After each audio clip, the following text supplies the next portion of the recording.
அதே மாதிரி அறிவியல் ஆர்வம் இருக்கக்கூடிய மாணவர்களுக்கு மெடிக்கல் பயோ இன்ஜினியரிங் என்று சொல்லக்கூடிய துறை +2 முடிச்சதுக்கு பிறகு இன்ஜினியரிங் அப்படின்னு போனாலும் கூட அந்த இன்ஜினியரிங்லயே ஒரு 10-15 துறைகளை மாத்திரம்தான் நம்மளுடைய மாணவர்களுக்கு அவர்களுடைய கவனத்துக்கு வரக்கூடியதாக இருக்குது. இன்ஜினியரிங் துறை எடுத்துக்கிட்டாலும் சரி, இன்ஜினியர்ல ஒரு குறிப்பிட்ட லெவல், அந்த குறிப்பிட்ட லெவலில் தான் நம்ம எல்லாருமே போய் அந்த லெவலில் எப்படியாவது நான் அந்த கோர்ஸ்ல வாங்கிடணும், இடம் வாங்கிடணும், அந்த மாதிரியான எண்ணங்கள், அந்த மாதிரியான சூழல்கள் இருக்கக்கூடிய காலங்களில் புதிதாக இன்ஜினியரிங்ல புதிதாக அறிமுகப்படுத்தப்பட்டு வரக்கூடிய துறைகள் எத்தனையோ துறைகள் இப்பொழுது வந்து கொண்டிருக்கிறது. அந்த மாதிரியான துறைகளை நாம் அடையாளம் கண்டு அந்த துறைகளை நுழைவதற்கு நாம் முயற்சி செய்யலாம். அந்த வகையில் அறிவியலில் ஆர்வம் இருக்கக்கூடிய மாணவர்கள் பயோமெடிக்கல் இன்ஜினியரிங் என்று சொல்லக்கூடிய இந்த கோர்ஸை படிக்கலாம். ஆக இது வாய்ப்பு உள்ள துறை. அதை தொடர்ந்து ஹியூமன் ஜெனடிக்ஸ் என்று சொல்லக்கூடிய துறை. இப்போ ஹியூமன் ஜெனடிக்ஸ் இந்த மாதிரியான துறைகள் எப்படி இருக்குன்னாக்கா சயின்ஸ்லேயே வரக்கூடிய ஒரு அடுத்த ஸ்டேஜ். இப்போ மல்டி ஸ்பெஷாலிட்டி ஹாஸ்பிட்டல்னு வந்துட்டது. இப்போ இருக்கக்கூடிய ஹாஸ்பிட்டலில் எந்த மாதிரியான மாற்றங்கள் வர ஆரம்பிச்சிருச்சு அப்படின்னு பார்த்தோம்னா, ஹாஸ்பிட்டல் அப்படின்னாலே மெடிக்கல் காலேஜில் படித்து டாக்டர் ஆனவங்க மட்டும்தான் டாக்டர் ஆகணும் அப்படின்னு இருக்கக்கூடிய சூழல் இப்போ மாறிட்டு போயிட்டது.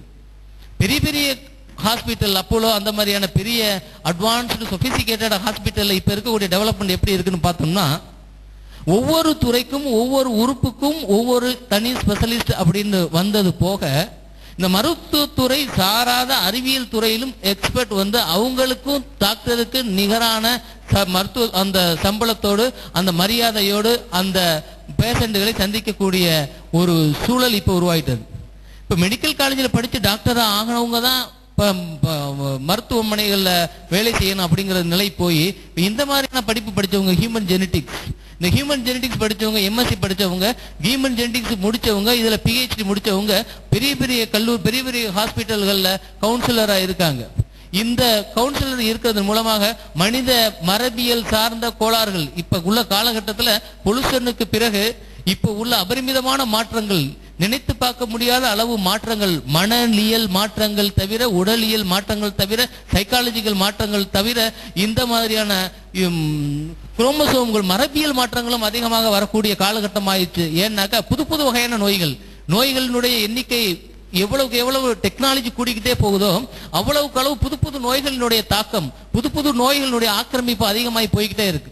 அப்ப அந்த மாதிரியான நோய்களை மருத்துவமனைகள் இல்லாம இந்த மாதிரியான ஹியூமன் ஜெனடிக்ஸ் படிச்சவங்க, திருமணம் ஆனவங்க, திருமணம் குழந்தைகள், அந்த குழந்தைகள் ஜனித்திருக்கக்கூடிய நேரங்கள்ல அந்த குழந்தைகளுடைய வளர்ச்சி எப்படி இருக்கிறது, அந்த குழந்தைகளுடைய செயல்பாடுகள் எப்படி இருக்கிறது, இந்த மாதிரியான மரபியல் சார்ந்த படிப்புகளையும் சயின்ஸ் காலேஜுகளில் படிச்சுட்டு மருத்துவத்துறையில் டாக்டராக போகிறதுக்கு வாய்ப்பு இருக்கு. எம்எஸ்சி முடித்தவங்க, இதில் பிஹெச்டி முடித்தவங்களுக்கு வாய்ப்புகள் அதிகமாக இருக்கு. போட்டிகள் அதிகம் இல்லாத துறை, போட்டிகள் அதிகம் இல்லாத வாய்ப்புகள் அதிகமுள்ள துறைகளை அடுத்து வருது ஜீனோமிக்ஸ். அதே மாதிரி ஜீனோமிக்ஸ் நான் ஏற்கனவே சொன்ன மாதிரி காமராஜர் யூனிவர்சிட்டியில் இன்டகிரேட்டட் பிஹெச்டி ஜீனோமிக்ஸ்ல இன்ஃபார்ம் பண்ணியிருக்காங்க. பிஎஸ்சி முடிச்சதுக்கு பிறகு ஜீனோமிக்ஸ் 5 வருஷம் ஜீனோமிக்ஸ் பிஹெச்டியோட முடித்து வெளியே வரலாம். ஒவ்வொரு வருஷமும் 2000 ரூபாய், ஒவ்வொரு மாதமும் 2000 ரூபாய் ஸ்டேஃபண்டோட வெளிவரக்கூடிய ஒரு அற்புதமான சூழல். இதில் இப்போ போய் பார்த்தோம்னாக்கா முஸ்லீம் ஸ்டூடெண்ட் யாருமே அப்ளை பண்ணியிருக்க மாட்டாங்க. அதில் 50 சீட்டு இருந்ததுனாக்கா 50 சீட்டுக்கு ஒரு சீட்டு முஸ்லீம் போட்டு ஆகணும். அதுக்கு 35 மார்க் எடுத்து அவன் பாஸ் ஆனாலும் அவனுக்கு கொடுத்தாகணும்.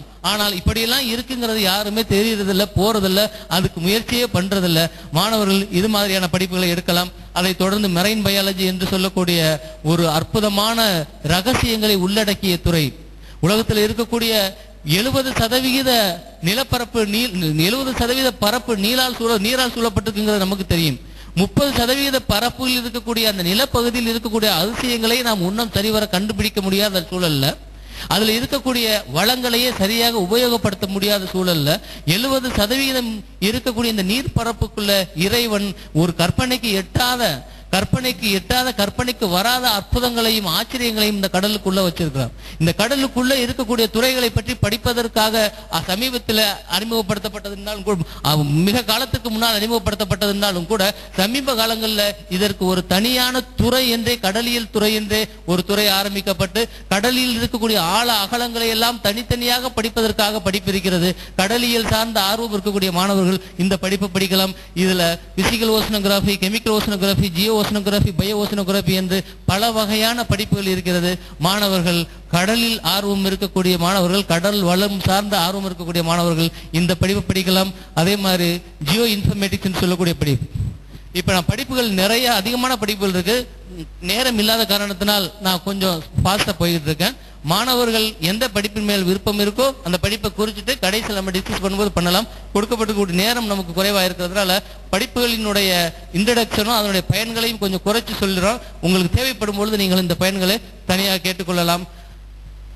அடுத்து